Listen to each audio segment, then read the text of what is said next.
Heart care with doctor Manoj Kumar के नए episodes में आप सबों का स्वागत है। आज हम एक बहुत ही महत्वपूर्ण विषय पर बात करेंगे। बहुत ही कॉमनली प्रिस्क्राइब्ड एक टेस्ट होता है लिपिड प्रोफाइल। लिपिड प्रोफाइल क्या होता है, इसके क्या सिग्निफिकेंस हैं और लिपिड प्रोफाइल से जो हमें जानकारी मिलती है वो किस तरीके से हमारे दिल को मजबूत रखने के लिए जो हम कुछ कर सकते हैं, चाहे वो प्रिवेंशन के लिए, उसको रोकथाम के लिए कि आपको हार्ट अटैक ना हो, स्ट्रोक ना हो, तो लिपिड प्रोफाइल में क्या टेस्ट होता है और इसका क्या सिग्निफिकेंस है, इस विषय पे हम लोग बात करेंगे। लिपिड प्रोफाइल बहुत ही कॉमनली प्रिस्क्राइब्ड टेस्ट है। इसमें 12 घंटे की फास्टिंग के बाद आपकी एक ब्लड टेस्ट होती है जिसमें आपको लाइपोप्रोटीन्स के लेवल पता चलते हैं, टोटल कोलेस्ट्रॉल आपका कितना है, बैड कोलेस्ट्रॉल या जिसको एलडीएल कोलेस्ट्रॉल कहते हैं उसकी वैल्यू कितनी है, हाई डेंसिटी कोलेस्ट्रॉल जो होता है एचडीएल जिसको बोलते हैं वो एक कहिए गुड कोलेस्ट्रॉल है। इसी तरीके से ट्राइग्लिसराइड्स की वैल्यू पता चलती है।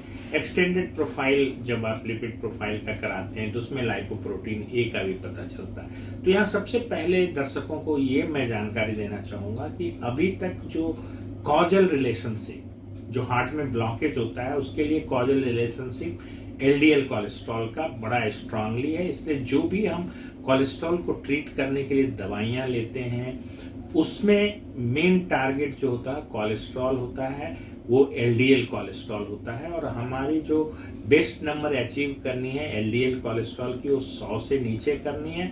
अगर आपकी पहले कोई एंजियोप्लास्टी, स्टेंटिंग या बाईपास सर्जरी हुई है तो बेहतर होगा कि आप अपना एलडीएल कोलेस्ट्रॉल जो है 70 से कम रखें। अब बात ये उठती है कि कोलेस्ट्रॉल कैसे हमारे शरीर में आता है। तो कोलेस्ट्रॉल एक इंडोजिनस हमारे अंदर एक कोलेस्ट्रॉल की सिंथेसिस होती है। दूसरा आपके डाइटरी सोर्स से आता है, जैसे आप फैटी मीट खाते हैं, ट्रांस फैट्स खाते हैं, बहुत फैटी चीजें खाते हैं, अनहेल्दी डाइट्स खाते हैं, जंक फूड्स खाते हैं, तो भी आपका कोलेस्ट्रॉल लेवल बढ़ जाता है। तो कोलेस्ट्रॉल लेवल के बढ़ने से क्या होती है कि अगर ब्लड में आपका एलडीएल लेवल बढ़ा हुआ है तो ये जाके धमनियों के लाइनिंग पे ये प्लाक की तरह वहां पे डिपॉजिट होती है और जब ये बहुत बढ़ जाता है तो वो एक अवरोध सा पैदा करता है और रक्त का प्रभाव जो है उन नलियों में कम हो जाता है। खास करके जो कॉर्नरी आर्टरीज है जो ब्लड सप्लाई करती है दिल की मसल्स को, वो ब्लॉक हो जाती है। इससे एंजाइना होता है। कभी कभी ये चर्बी जो है इन्फ्लामेशन की वजह से, स्ट्रेस की वजह से अगर फट जाता है और ब्लड के साथ मिक्स होकर क्लॉट बनाता है तो ये आर्टरी बिल्कुल बंद हो जाती है और ऐसी सिचुएशन में हार्ट अटैक होता है। तो हाई कोलेस्ट्रॉल लेवल फैमिलियल होता है, जेनेटिक होता है, बहुत सारे फैमिलीज होते हैं जिसमें रन करता है। उसी तरह से लाइपोप्रोटीन ए जो आपको एक्सटेंडेड लिपिड प्रोफाइल कराइएगा तो उसकी वैल्यू आपके सामने आएगी। ये 50 मिलीग्राम पर डेसीलीटर से अगर ज्यादा है तो ये लाइपोप्रोटीन ए बढ़ा हुआ मानेंगे। लाइपोप्रोटीन ए एक इंडिपेंडेंट रिस्क फैक्टर है हार्ट डिजीज के लिए, स्ट्रोक के लिए और एओर्टिक वाल्व की डिजीज, एओर्टिक स्टेनोसिस भी करता है। तो लाइपोप्रोटीन ए जेनेटिकली डिटरमाइंड होता है। इसकी वैल्यू अगर 100 से ज्यादा होती है तो ये एक इंडिपेंडेंट रिस्क फैक्टर बन जाता है। अभी तक कोई पुख्ता ड्रग नहीं है या कोई दवाई नहीं है जिससे आप लाइपोप्रोटीन ए को कम कर सकें। और लाइपोप्रोटीन ए के लिए आप एक्सरसाइज, डाइट, इससे भी कोई बहुत ज्यादा फर्क नहीं पड़ता है। एक ही चीज जो एफडीए ने अप्रूव कर रखी है, लाइपोप्रोटीन अगर आपकी 100 मिलीग्राम पर डेसीलीटर से ज्यादा हो तो प्लाज्मा फेरेसिस एक ट्रीटमेंट है जो कहिए कि आपके बॉडी से उसको लाइपोप्रोटीन ए को निकाल देगा। तो प्लाज्मा फेरेसिस ही अभी एक अप्रूव ट्रीटमेंट है। पहले नियासिन यूज हुआ लेकिन उसकी कोई बेनिफिट, क्लिनिकल बेनिफिट नहीं देखी गई। तो लाइपोप्रोटीन ए जो है वो एक genetically determined independent risk factor है हार्ट डिजीज के लिए, स्ट्रोक के लिए और एओर्टिक स्टेनोसिस के लिए।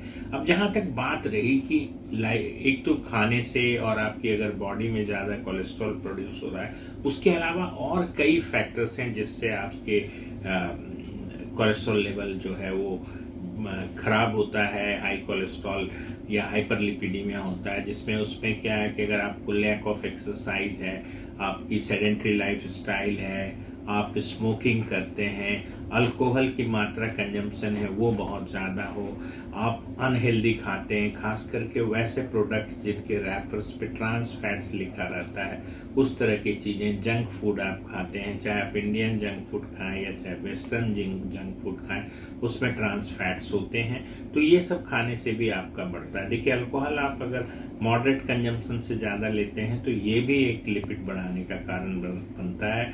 ट्राइग्लिसराइड्स लेवल भी, कुछ मेडिकल इलनेस है जैसे हाइपोथायराइडिज्म है, उसमें ट्राइग्लिसराइड्स लेवल बढ़ा रहता है। डायबिटीज़ में अगर आपका ठीक से शुगर कंट्रोल नहीं है तो उसमें ट्राइग्लिसराइड्स लेवल बढ़ा जाता है। तो आप कर क्या सकते हैं? बिल्कुल कुछ लाइफस्टाइल मॉडिफाई करके, कुछ डाइट पे कंट्रोल करके, कुछ दवाइयों के सहारे आप अपने कोलेस्ट्रॉल लेवल को नियंत्रित कर सकते हैं। तो इसलिए है कि आपको एक्सरसाइज करना पड़ेगा, स्मोकिंग बंद करनी पड़ेगी, आपको कम से कम 7 से 8 घंटे का साउंड स्लीप लेना पड़ेगा, आप अच्छे से सोइए, स्ट्रेस फ्री रहिए, ईट हेल्दी, आप सेंसिबल ईटिंग करें, आप कहीं से भी कुछ कचड़ा न खाएं। जो जंक फूड है, जो जिस तरीके से ऑयल यूज होता है, रिपीटेड हीट के बाद उसमें ऐसे भी ट्रांस फैट हो जाता है, उसको अवॉइड करें, अल्कोहल को अवॉइड करें, स्मोकिंग को अवॉइड करें, और खूब जो है अपने को एक्टिव रखें। सेडेंटरी लाइफस्टाइल एक न्यू स्मोकिंग बन के आया है। तो एक तो हो गया कि लिपिड प्रोफाइल पे आपको इससे कंट्रोल होगा।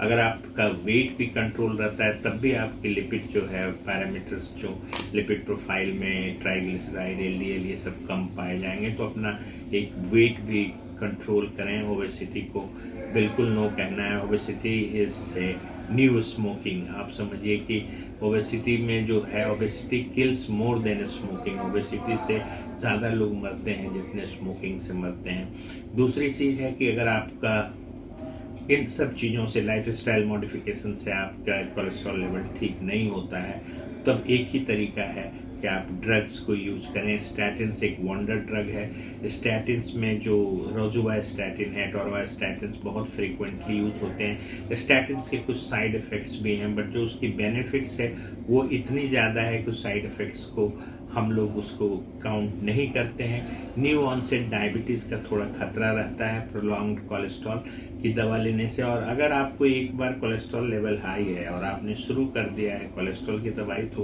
बहुत लंबे समय तक खानी पड़ती है। जिन लोगों को कोलेस्ट्रॉल की दवाई खाने के बाद हाथ, पैर या मांसपेशियों में दर्द होता है, उसमें कुछ ऐसे स्टैटिन्स हैं जिसमें ये नहीं होता है, जैसे पिटावा स्टैटिन्स है, उससे बॉडी एक या मसल पेन कम होता है, उसको ले सकते हैं। दूसरी और भी दवाइयां हैं, बेंपेडोइक एसिड्स हैं और एस्टिमाइव है, ये सब को भी कॉम्बिनेशन में यूज कर सकते हैं। इंजेक्टेबल भी आजकल हैं, अवेलेबल हैं ड्रग्स, जिसको आप पीरियोडिकली लगा के, एक दिन लगाया, फिर 30 दिन के बाद लगाया, फिर 6 महीने बाद लगाया, तो आपका कोलेस्ट्रॉल लेवल कंट्रोल रहता है। तो मुझे लगता है जिस तरीके से एपिडेमिक हो रही है हार्ट डिजीज की, हमें अपने कोलेस्ट्रॉल जो प्रिवेंट कर सकते हैं, देखिए कुछ तो मॉडिफाइबल रिस्क फैक्टर होते हैं, किसी को हम प्रिवेंट कर सकते हैं, कुछ ऐसे रिस्क फैक्टर हैं। जिस तरह से एपिडेमिक फैली हुई है हार्ट डिजीज की, और आप देख रहे होंगे कि इवन 18 से 40 साल के बीच में हार्ट अटैक के केसेस आ रहे हैं, खास करके यंग इन्फार्क्ट हमारे कंट्री में बहुत बढ़ गए हैं। तो ये एक ऐसा एक रिस्क फैक्टर है जिसको कंट्रोल किया जा सकता है, जिसको रोका जा सकता है, और ये बहुत ही इंपॉर्टेंट रोल प्ले करता है, खास करके हाइपरलिपिडीमिया विथ इन्फ्लामेशन। इन्फ्लामेशन के लिए एक हाई सेंसिटिव CRP होती है, वो करा सकते हैं। तो दोनों को अगर हम लोग कंट्रोल रखें तो बहुत, और ये HSCRP जो है स्टैटिन से कम हो जाता है, जो कोलेस्ट्रॉल को लो करने वाली दवा है। तो मुझे ऐसा लगता है कि बहुत एक बड़ा हिस्सा जो हमारे मॉर्बिडिटी या मोर्टिलिटी का है हार्ट डिजीज की वजह से, उसको कम किया जा सकता है। धन्यवाद।